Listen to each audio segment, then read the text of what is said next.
All right. You already know what it is. Your boy DJ Waffles on the Check-In Hip Hop Weekly, and I'm here with my guy. I'm gonna let him introduce himself because he is somewhat important to the show today. Let him know who you are. Man, it's Dills, Mudills, coming straight out of Newark, New Jersey, Brick City. I'm out in the A.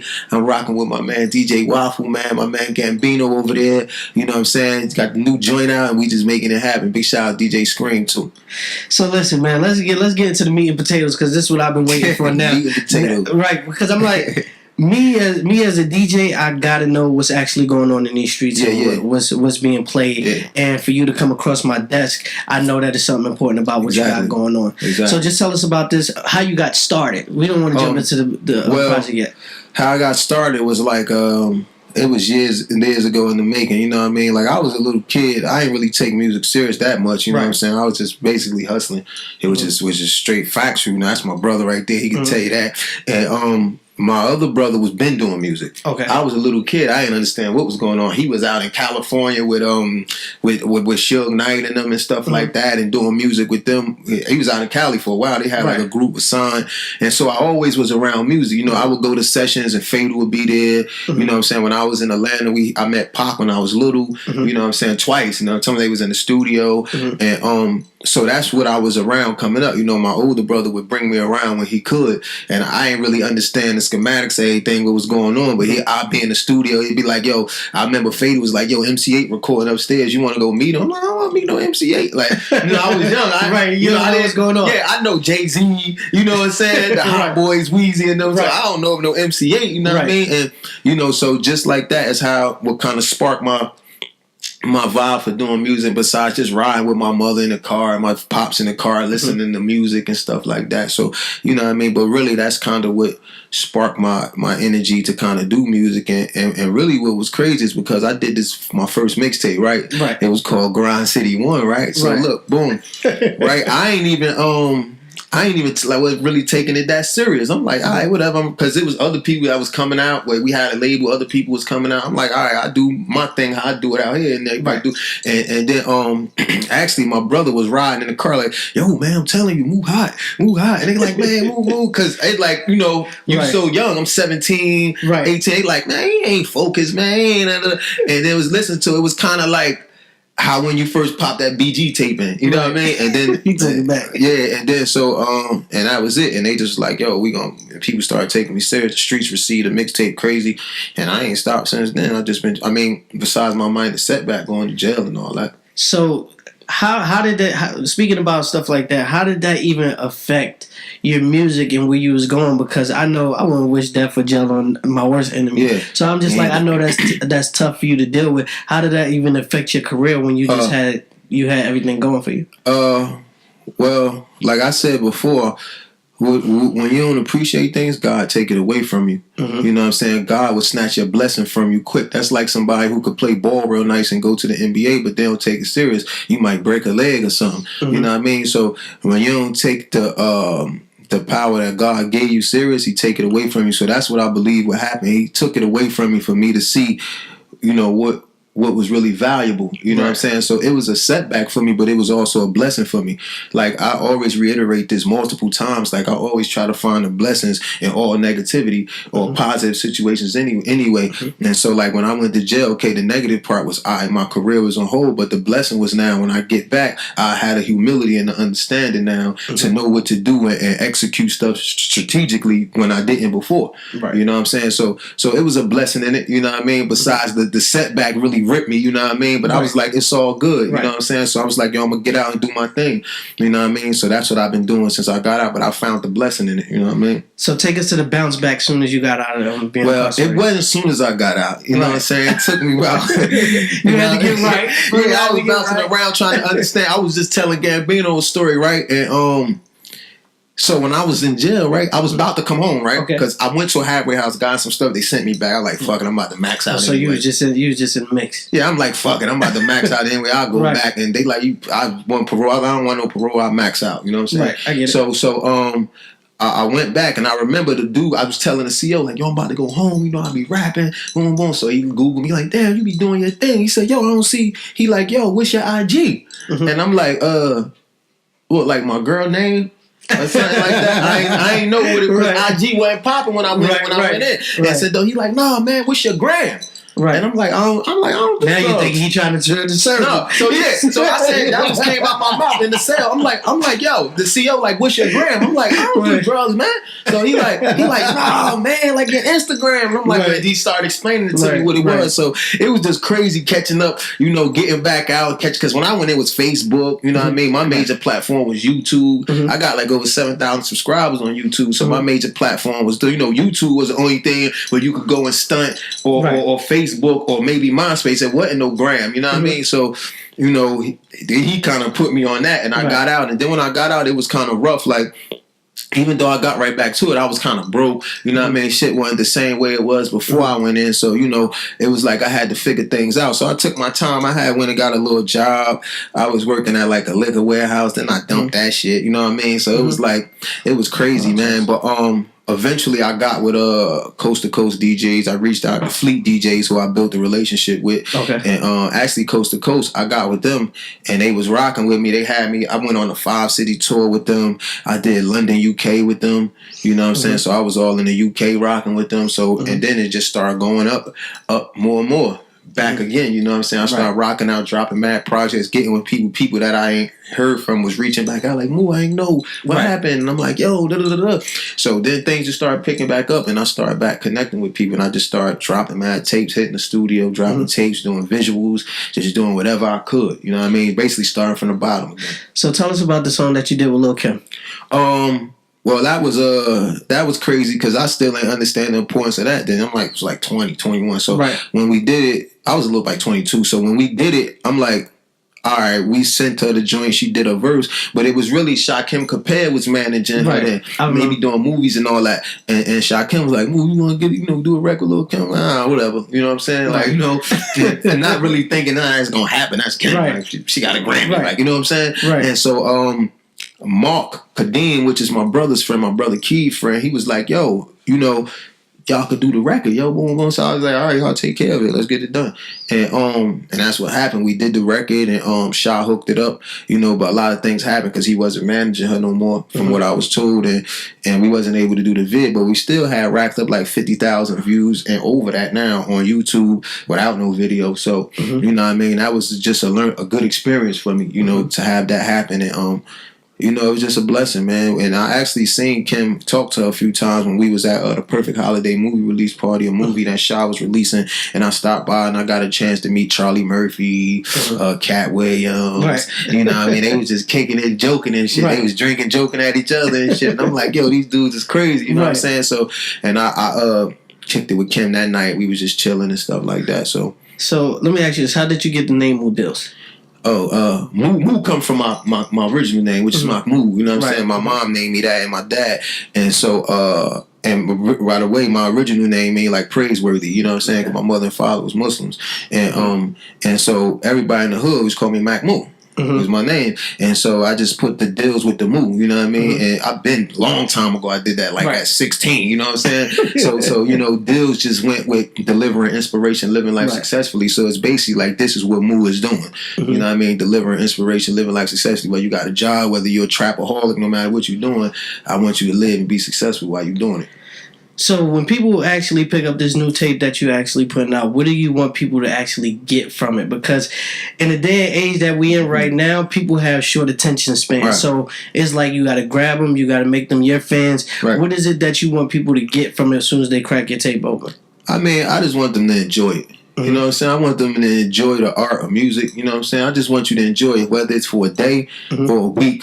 You know what I mean? If you enjoyed it for a day, at least you enjoyed it. You know what I'm saying? So, like, once again, finding the blessing in something. You know what I'm saying? Right. So, you know what I mean? I just want people... See, really, Residue it's no hooks. It's nothing on it. It's just a tape where I'm just rapping on beats. Why Residue, though? Because I was going... The first one, me and Scream went to eat, right? And so I was like, yo, I'm going to name my project Controlled Substance. So Scream was like, yo, you should say that. Controlled Substance is a name you should save for your joint you do, you know, with all your original records, your features and all that. So I'm like, all right, cool. I was like, we name it Residue. So really Scream came up with Residue, you know what I'm saying? So that you gotta ask Scream that, you know what I mean? Right, so he consulted you. Scream consulted me, you know what I mean? So Scream was like, nah, we gonna do it like this, you know what I'm saying? Right. So he basically took the wheel and we named it Residue. He was like, yo, just do some rapping on it, you know, at least people could know you could do that. Right. And then we dropped the other joints. So that was easy. It was just fun, you know what I mean? I went in, picked beats, minute 40-second tracks, stuff like that. It's like 13 joints, and it's just rapping. It's just fun rapping, no format, just rapping. So how important is loyalty to you in this game now? Loyalty is everything, man. Loyalty is everything. I feel like if you ain't loyal to nothing, then I feel like you will succumb to anything. You know what I'm saying? So I feel like loyalty is very. I mean, it's not valued as much as it was years ago. You mean, probably, I don't know how old you is, probably from your era or like my brother era. Or, you know what I'm saying? So I don't think loyalty is valued as much, but I believe loyalty is very important because it shapes character. It builds character in a man. You know what I'm saying? Also, so loyalty is pivotal to me. So what's gonna be the single that y'all gonna actually release off this project to actually get it going? See, this is just freestyles. So the next tape is which is Controlled Substance, where we drop in late August, early September. That's gonna be all music. You know what I'm saying? Okay. That's gonna be all music. So we ain't pick a single yet. You know what I mean? I got 2 singles out right now that I was pushing already. You know what I mean? That's out. So this is just freestyles. Yeah. Basically. Yeah. All right. So that's what we're gonna do. We go with all the cookie cutter stuff. But what you got going on? Give me a 16 real quick. Okay. Hey yo, I'm back on the grind, and I can feel the hatred. I'm pulling these niggas' cards like I'm dealing aces. Life's a baseball game, and I'm stealing bases. Black diamonds over my body, got them feeling racist. I'm fly as a damn plane, and you niggas tasteless. What you know about getting cake, huh? Nigga, taste this. Or you fuck one time and you wanna marry her? Get it together, I swear you're slacking in character. Boys more than 1 million bitches in America. I done fucked 15 Keishas and 12 Ericas, 20 Hassanas, 55 Kims. All you gotta do is have an E55 Benz or a range with rims, a big ass Medina, a pinky ring with gems. It's crazy in the hood. Our minds is in the trance and we lost, but you can always find us in the jam. You know what I mean? Like, wait a minute. If you're doing all of that, listen, I would just tell you, don't do that in Atlanta. If you're doing that in Atlanta, we got like a bad rate going on. Please don't knock off all the bras like that, because you're gonna be on the first thing smoking to Ember, and you're gonna be like, Waffles told me, like, yo, Waffles told me, man. 80 pounds now. Nah. You know, I safe sex. People safe sex. Definitely, man. You know what I mean? So if it was one piece of advice that you want to give the independent artists, because we know your grind, you know your struggle, you know your past of what you've been through to get here, what type of advice would you give an independent artist that's trying to do the same thing you're trying to do right now? Stay focused. Believe in yourself. First, before anybody, you gotta know it. You gotta know. That's my brother always used to tell me. You gotta know. So you gotta really believe and try to shake your doubt. And just believe. You're gonna have doubt when times get hard, but you gotta believe. And the number one thing that I always want to leave independent artists with, because I know the struggle is hard, is try to remember the blessing. You know what I mean? Try to find the blessing in anything you doing. You know what I'm saying? If DJs ain't rocking with you and your records, you saying your records is good, find the blessing in that. The blessing is that you got good music. So you get 1,000 no's, you're going to get a yes. You know what I'm saying? So whatever you doing in life, if you working at McDonald's and you rap, if you working at Walmart and you rap, if you sing, you work washing a car and you want to transcend into other genres of music, just understand that you have to find the blessing in anything that you're doing. Then when you find it, appreciate it. Definitely. So how did you get the other DJs to rock with you, being from Jersey? Because I'm telling you, like, you got a different tone, you got bars, and then you know the way the game is shifting right now. How do you actually find ways to not fit the mold, but at the same time create your own niche in this game as of right now? How like Screen told me, he's like, just do what you feel. Right. He was like, people gonna relate to what you feel. If it give you goosebumps, drop it. You know what I'm saying? Right. So I don't try to really do what nobody else is doing. And like, if you listen to the tape with Ferrari Simmons, it's called Independent on iTunes and all that right now, right? Independent is a lot of trap shit, hustle shit. So I could do it all. That's the thing. Right. You know what I'm saying? Because why I say I can do it all is because I can speak truth if I want to be lyrical, being that I come from that background with having two Islamic faith-based parents. So I was taught about quality of man, quality of life, 5 pillars, give to the poor, you know what I'm saying? And just having respect for yourself, for that melanin in your skin. So I was taught about black power and all that stuff from a youngin'. And also I was in the streets hustling, getting in gunfights, all that shit like that. You know what I'm saying? So how do you separate that from for the kids that's maybe like 14 and 15 and they're about to go to high school and they hear Moo and they like you giving them two sides, but how do you actually create a split so that they don't buy into the past of you being in the streets to what your mom taught you and raised you up on? Because there's a lot of that out there. I'm like, they mess me up with it. Well, you know like what I always tell people, right? See, when I'm rapping a track song, I'm telling you what I've been through and what I did. Right. I ain't telling you to do it. Right. But the picture I'm painting for you if you 14 or 16 is I'm painting evolution from where my mind state was at to where it's at now. Like you will hear a song 1, 2, 3, 4 trap, then it'll get to the end where it's like, okay, now I'm here. Right. So everything is thought out. You know what I'm saying? So when I'm talking about trap, I'm not telling you to go trap. Like I got a song like Everybody Want to Be a Gangster to that Judge Bang That Hammer Down. You know, 100 years in life, is that something you can handle now? Right. You know what I mean? So basically I'm telling you like, yo, you can do this if that's your decision, but these are the consequences with it. So my whole story right now, and me and what I'm presenting to the world at this moment in my life is evolution. Progress, evolution. I'm evolving still in my life. We all human beings. We still evolving as human beings. So that's how I look at it. You know what I mean? Life cycles is evolution, and that's what happens. So I always say, if you're doing the same shit you was doing at 19, at 28, then you're not evolving. So, you know what I'm saying? If I make a song about trapping, yeah, I've done that at 22, 23. Real shit. I rolled out of state shit in the stash box and whoop-de-wop-wop. But I'm telling you where I'm at now. Okay, I did this, I did that. So my whole story is evolution. You know what I'm saying? And while you evolving, you're going to trip up and make mistakes like me. You know what I'm saying? So you got to have fun with this shit too. You know what I mean? Definitely. So, you know, I don't try to be too serious, but I just make sure I be a human being. You know what I'm saying? Definitely. So that's what it is. Get your point across. Get my point across. Before we get out of here, man, because we can do this all day. I don't know, because we get a good conversation. We can do this all day for like another 45 minutes. But listen, man, if y'all want to check them out more, make sure y'all follow them on YouTube, but make sure you tell everybody where they can follow you on social media. Y'all can go check me out at Moo Dills on Instagram.